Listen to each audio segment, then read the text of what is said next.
దేవుని పరిశుద్ధ నామమునకు మహిమ కలుగును గాక. యేసయ్య నామములో నా ప్రేమ వందనాలు. హల్లెలూయా. ఈరోజు నా వర్తమానము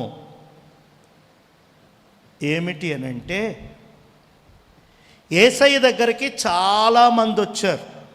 అయితే కొందరే బాగుపడి, కొందరే స్వస్థత విడుదల పొంది ఆశీర్వదించబడి వెళ్ళారు. కొందరు స్వస్థత నొందక, విడుదల ఆశీర్వాదము పొందక ఎలా వచ్చారో అలాగే వెళ్ళిపోయారు. హల్లెలూయా. ఎలా వచ్చారో అలాగే వెళ్ళిపోయారు.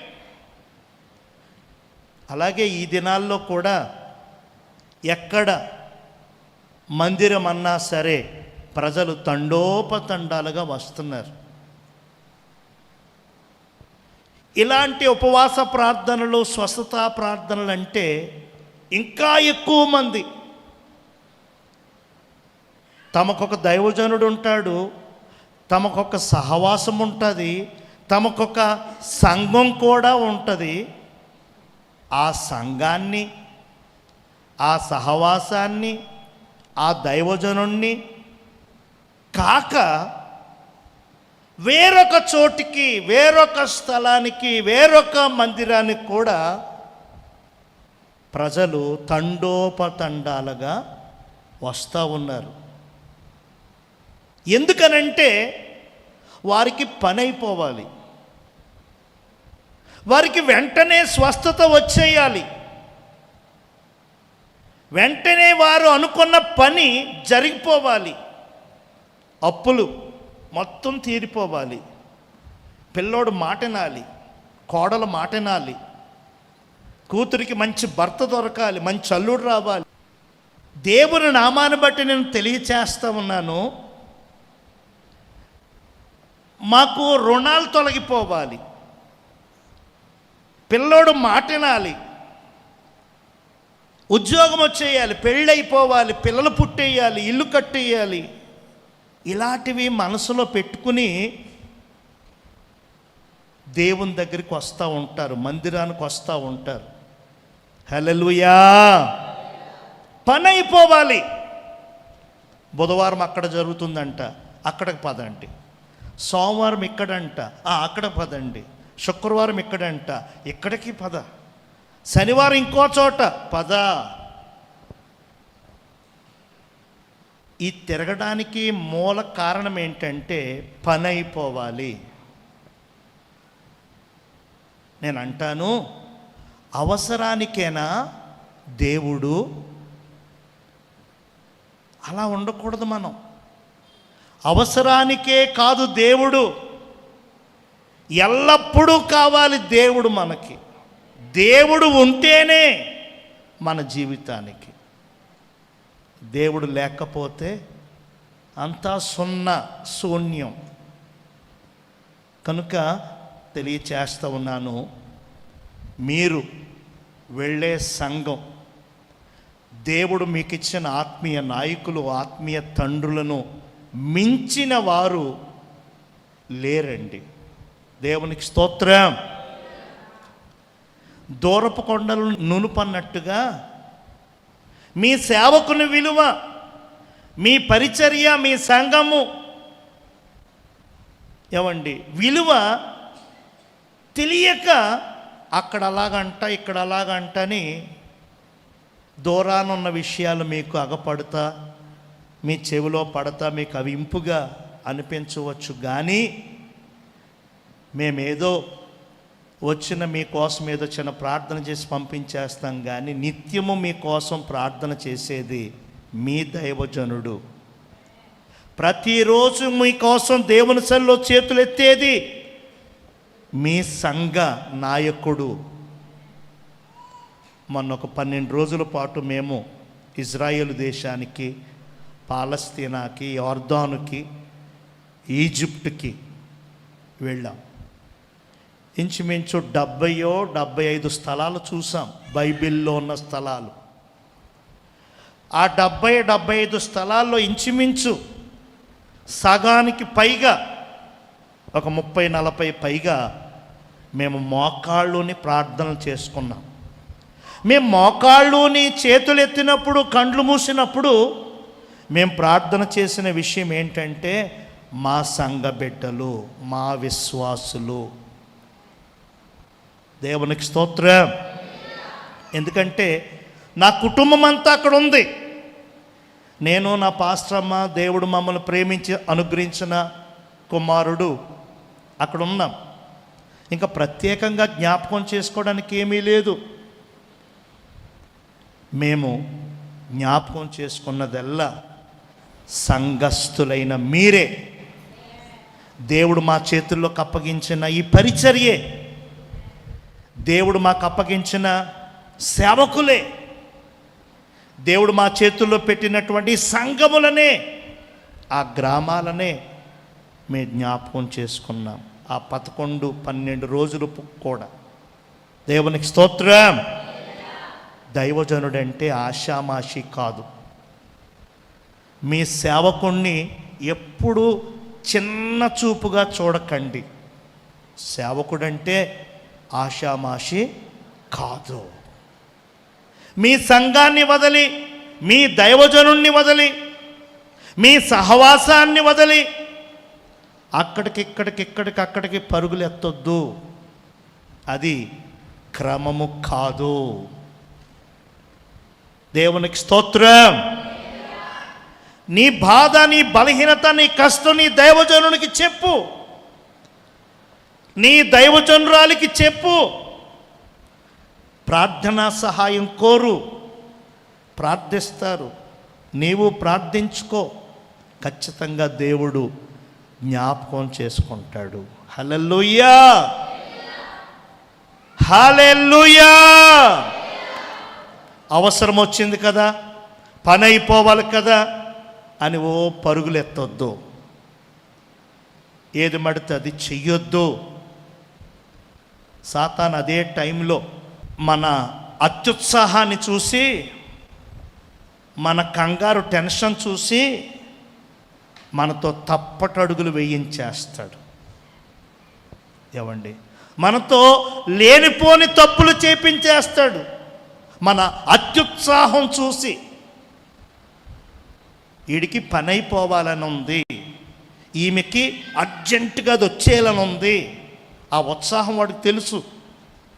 కాబట్టి నీతో ఏదో విధంగా తప్పటడుగులు వేయించటానికి వాడు ఏమండి ప్రవేశిస్తాడు. వాడికి మార్గం సులువవుతుంది. హల్లెలూయా. ఈరోజు నా వర్తమానం ఏంటంటే, ఆయన దగ్గరకు వచ్చిన వారందరూ బాగుపడలేదు. ఆయన దగ్గరకు వచ్చిన వారందరూ విడుదల, స్వస్థత నొందలేదు. ఆయన దగ్గరకు వచ్చిన వారందరూ కూడా శాంతి, సమాధానము, సంతోషము పొందలేదు. కొందరే. మరి మిగతా అందరూ ఖాళీగా వెళ్ళిపోయారు, వట్టి చేతులతో వెళ్ళిపోయారు. ఏదో గట్టి చేతులతో వెళ్దామని వచ్చారు, కానీ పాపం వారి ఆశ అడియాశ అయిపోయింది. ఏదో ఒకటి పొందుకొని ఇచ్చే దేవుడు ఆయన. చెప్పండి, మనం ఆరాధించే దేవుడు ఎవరు? ఇచ్చే దేవుడు, పెట్టే దేవుడు, పోసే దేవుడు, అద్భుతాలు చేసే దేవుడు. దేవునికి స్తోత్రం. ఇవ్వని దేవుడు కాదు, పెట్టని దేవుడు కాదు, పోయని దేవుడు కాదు, అద్భుతాలు చెయ్యలేని దేవుడు కాదమ్మో. నువ్వు నమ్మినా నమ్మకపోయినా యేసయ్య మాత్రం ఇచ్చే దేవుడు. హాగరు అనేటువంటి ఆమె పిల్లోడు చావు నేను చూడలేను అని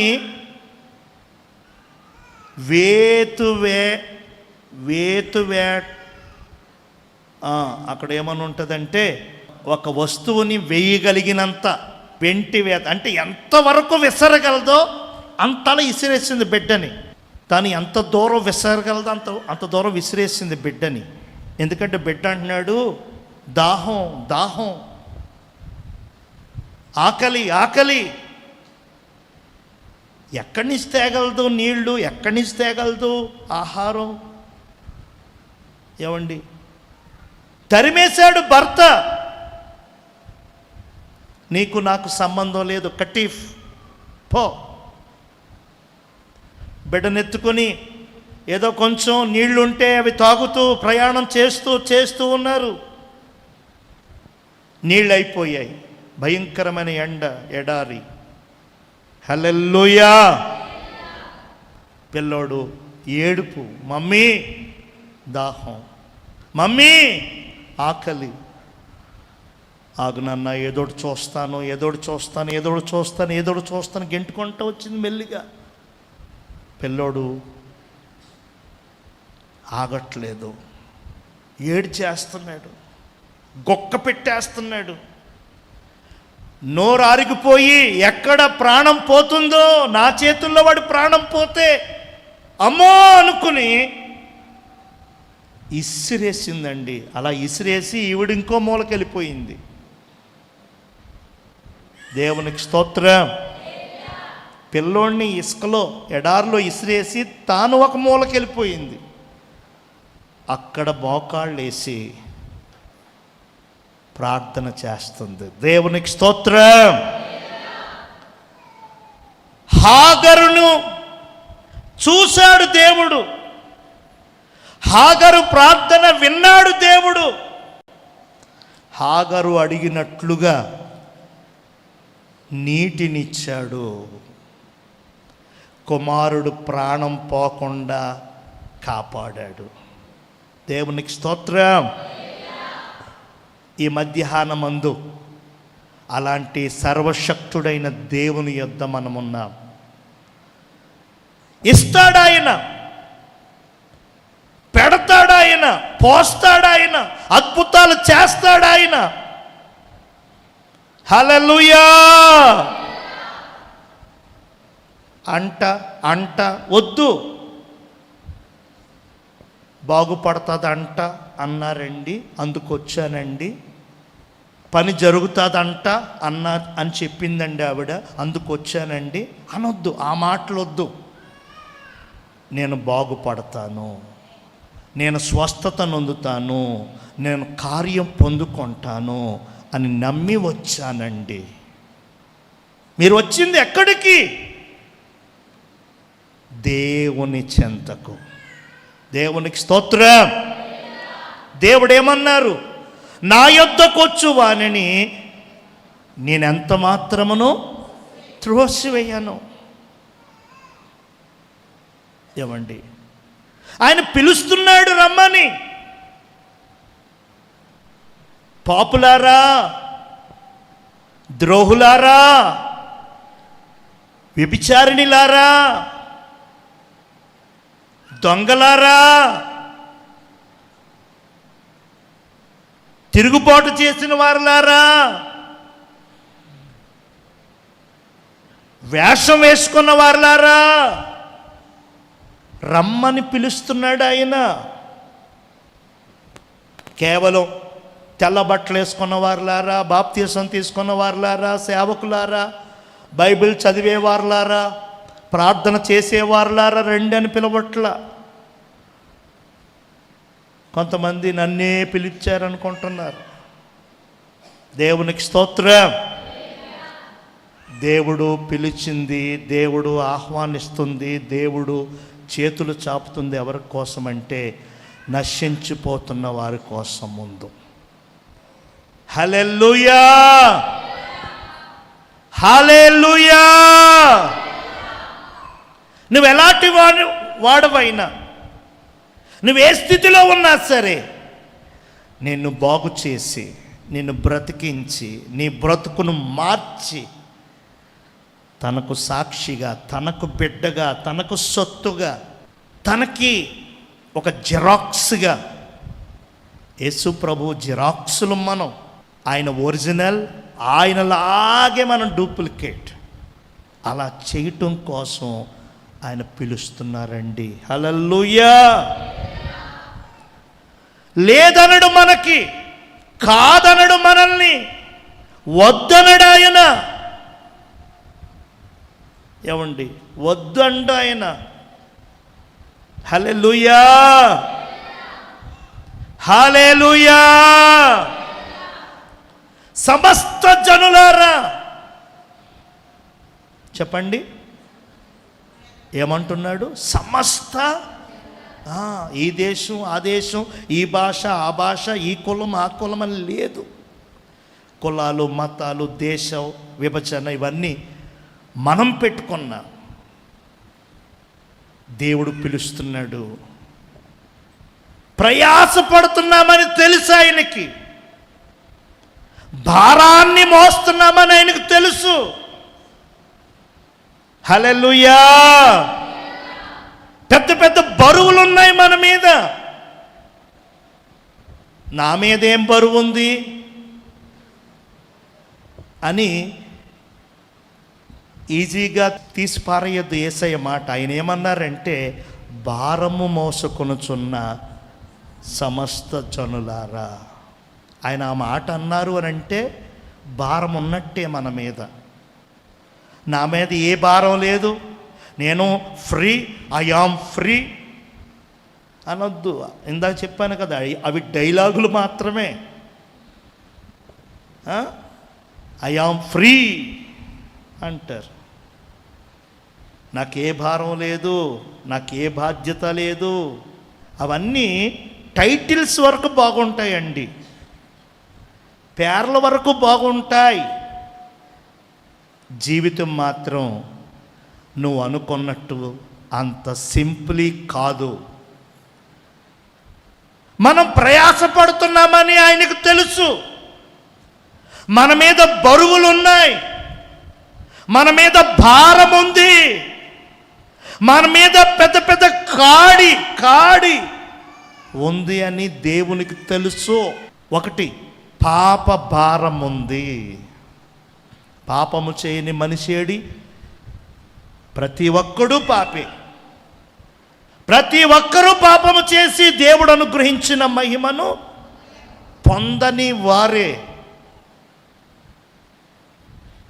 మరి ఆ పాపం తీసేది ఎవరు? ఎలా పాపాన్ని పోగొట్టుకోవాలి?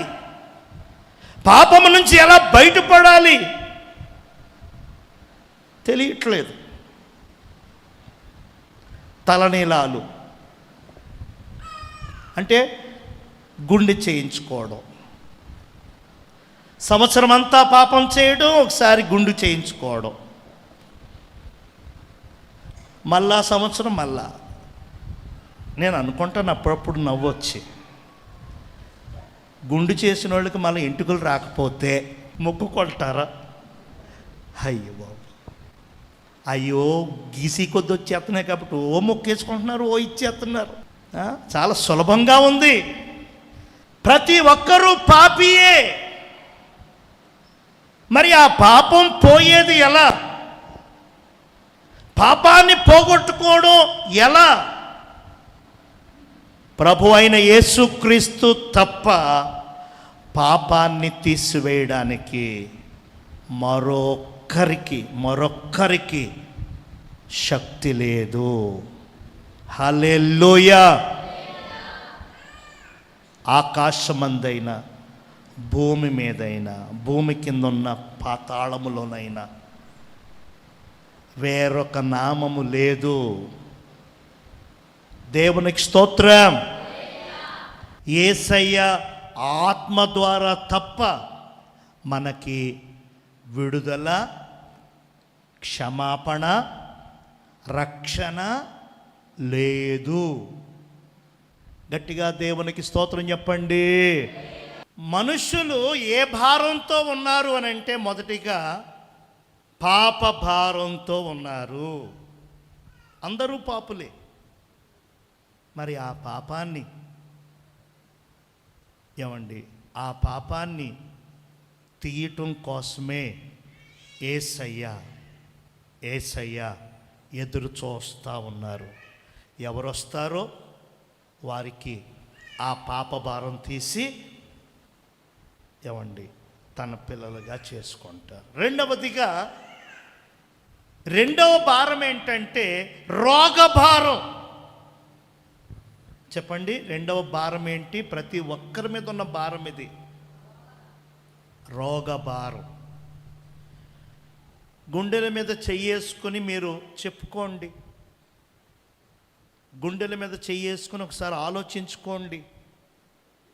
మీకు ఎన్ని ఆ సమస్యలు ఉన్నాయో, మీ భర్తకో, మీ పిల్లలకో, మీకో రోగం లేకుండా ఎవరున్నారు? బలహీనత లేకుండా ఎవరున్నారు? కొందరికి నిద్ర పట్టని రోగం, కొందరికి ఏమో నిద్ర మెలకువ రాని ఎక్కువ నిద్ర, కొందరికి నిద్ర పట్టదు, కొందరికి ఆకలి వేయదు, కొందరికి ఎక్కువ ఆకలి. హల్లెలూయా. ప్రతి ఒక్కరూ రోగం, శరీర రోగం, అంతరింద్రియాలలో రోగం, మనసుకు రోగం, హృదయానికి రోగం. దేవునికి గట్టిగా స్తోత్రం చెప్పండి. మైక్ పట్టుకుని మాట్లాడుతున్నామా? మాకు కూడా కొన్ని బలహీనతలు ఉన్నాయి, శారీరక రోగాలు మాకు ఉన్నాయి, బలహీనతలు ఉన్నాయి. కాబట్టి మనిషి పడుతున్న భారం ఏంటంటే రెండవదిగా రోగభారం. చెప్పండి, ఏ భారం? రోగం. హాస్పిటల్స్ ఎన్ని వచ్చేస్తున్నాయండి. హాస్పిటల్స్ ఎన్ని వచ్చేస్తున్నాయి. హల్లెలూయా. రుణభారం. చెప్పండి, మూడవ భారం ఏంటి? ప్రతి ఒక్కరూ ఏదో ఒక రుణం, ఏదో కప్పు, ఏదో ఒక 100కి 90 మందిని మీరు చూసుకోండి. 100కి 90 కాదు, ఇంకా పైనే అప్పు చేయని వారు లేరు. ఎంత ధనవంతుడికైనా సరే, ఏదో ఒక సామెత అంటారు కదా, బంగారు పళ్ళానికైనా సరే. మొన్నే ఒక 3 రోజుల క్రితమే విన్నాను ఆ మాట. నిజమే కదా, బంగారు పళ్ళమే 5 లక్షలే, కానీ అది నిలబడాలంటే ఏం కావాలి? గోడబోటు కావాలి. అబ్బే, నేను బంగారపు పళ్ళాన్ని నేను ఇలాగే నిలబడతానంటే చాలు అమ్మ అంటారు. రుణబాధలు. దేవునికి స్తోత్రం. యేసయ్య అంటున్నారు, నీవు పాప భారంతో ఉన్నా, రోగభారంతో ఉన్నా, రుణభారంతో ఉన్నా, ఇవన్నీ ఆయనకి తెలుసు. మనమేమో నా మీద ఏ బరువు లేదు, నా మీద ఏ భారం లేదు అనుకుని తిరిగేస్తున్నాం. కానీ మన మీద ఏ బరువులు ఉన్నాయో ఆయనకు తెలుసు కనుక ఆయన పిలుస్తున్నాడు. ప్రయాసపడుతున్నావు, అంతకంతకు దిగజారిపోతున్నావు, అంతకంతకు కూరుకుపోతున్నావు. నీ భారం తీసేస్తాను, నీ బరువులు తొలగిస్తాను, నీ ఇబ్బందులన్నీ కడతేరుస్తాను, నిన్ను స్వస్థపరుస్తాను, నా దగ్గరికి రా. ఏమంటున్నారండి? ప్రయాసపడుచున్న సమస్త జనులారా నా యొద్దకు రండి, వస్తే నేను మీకు విశ్రాంతి. చదవండి ఆ మాట. మత్తయి సువార్త 11వ అధ్యాయము 28వ వాక్యం. ప్రయాసపడి భారము మోసుకొనుచున్న సమస్త జనులారా నా యొద్దకు రండి, నేను మీకు విశ్రాంతిని కలుగ చేస్తాను. విశ్రాంతిని ఇస్తానని చిన్న మాటలో చెప్పేలేదు ఆయన, కలుగ చేస్తాను అన్నారు. దేవుని మాటలు మనం జాగ్రత్తగా చదవాలి. ఏదో పైపైన చదివేసుకుంటా పోతే అర్థం కావు. ఏమండి, విశ్రాంతిని ఇస్తాను అనలా. ఇస్తాను అన్నారనుకో, ఇవ్వకుండా చేసింది ఆయనే అని బ్లేమ్ పడుతుంది ఆయన మీద. ఆయన మేలు చేసే దేవుడు కానీ, దీవించే దేవుడు కానీ, కీడు చేసే దేవుడు కాదు. అపవాదండి మనల్ని శోధిస్తాడు, శోధించేవాడు దేవుడు కాదు. దేవుడు మేలు చేయడానికే, మంచి చేయడానికే చూస్తున్నాడు. కానీ అపవాది ఏం చేస్తున్నాడంటే మనకి కీడు, మనకి బరువు, మనకి భారం, మనకి ఇరుకు, మనకి ఇబ్బంది. హల్లెలూయా. దేవుడు నా దగ్గరికి రండి, నేను మీకు విశ్రాంతిని కలుగజేస్తాను. విశ్రాంతి లేదు కదా. ఎందుకని? రుణాల వలన. ఎందుకని? రోగాల వలన. ఎందుకని? నీ పాపములు. నువ్వు చేసిన పాపమే ఈరోజు నీ మీదకి వచ్చింది. నీవు చేసిన దోషమే, నీ కుటుంబం, నీ పితరులు చేసిన పనులే ఈరోజు నీ మీదకి, నా మీదకి. ఎక్కడికి పోదండి మన పాపం. ఎంత పాపం చేసావంటే ఎంత పొట్లమై వస్తుంది నీ దగ్గరికి. రెడీగా ఉండు ఆ పొట్లం అందుకోవడానికి. ఏంటా మిఠాయి అనుకోవద్దు, అప్పుడు చేసిన పాపమే. ఎంతే చేసావు, అది ఎంత అయిపోయింది, నీ దగ్గరికి వచ్చేసింది, నా దగ్గరికి వచ్చేస్తుంది. తప్పించుకోలేరండి ఎవరు. దేవునికి స్తోత్రం. దేవుడు సూటిగా తేటగా మాట్లాడుతున్నాడు. నేను మీకు విశ్రాంతిని కలగజేస్తాను. పాపం ద్వారా నీకు విశ్రాంతి కరువైంది కదా, ఆ పాపం తీసేసి విశ్రాంతి కలగజేస్తాను. ఇదిగో నీకు పట్టిన రోగాలు, నీ పిల్లలకు పట్టిన రోగాలు నీకు విశ్రాంతి లేకుండా చేస్తున్నాయి కదా, ఆ రోగాలు తీసేసి నీకు విశ్రాంతి కలగజేస్తాను. ఇదిగో నీవు చేసిన అప్పులు, నీ భర్త చేసిన అప్పులు, పిల్లల చదువు కోసం, పెళ్ళిళ్ళ కోసం, ఇల్లు కోసం, వాకిలి కోసం, వస్తువు కోసం, వాహనం కోసం చేసావు కదా బాకీ. చేసేటప్పుడు సులువుగానే ఉంది, అదెంత ఇదెంత అని తీసేసుకున్నావు, చేసేసావు. నెల కట్టడం, నెల ఆ ఈఎంఐ, నెల ఆ డోక్రా, నెల ఆ బాకీ కట్టడం చాలా భారంగా ఉంది, చాలా డిస్టర్బెన్సెస్గా ఉంది. ఓ 10 రోజులు ఆలస్యమైతే ఊరుకోవట్లా, నోటుకొచ్చిందని వేస్తున్నారు. చాలా డిస్టర్బ్ అయ్యావు. యేసయ్య అంటున్నారు, ఆ భారం తొలగించి నీకు విశ్రాంతిని కలగజేస్తాను. దేవునికి స్తోత్రం. తల్లి, చెల్లి, సహోదరుడా, సహోదరి, నేను ప్రేమతో తెలియచేస్తున్నాను. దేవుడు పిలుస్తున్నాడు. యేసు ప్రభువు చేతులు చాచి పిలుస్తున్నాడు. నా దగ్గరికి రా, నా యొద్దకు రా, నేను నీకు ఇలా చేస్తాను, నేను నీకు అలా చేస్తాను. దేవునికి స్తోత్రం.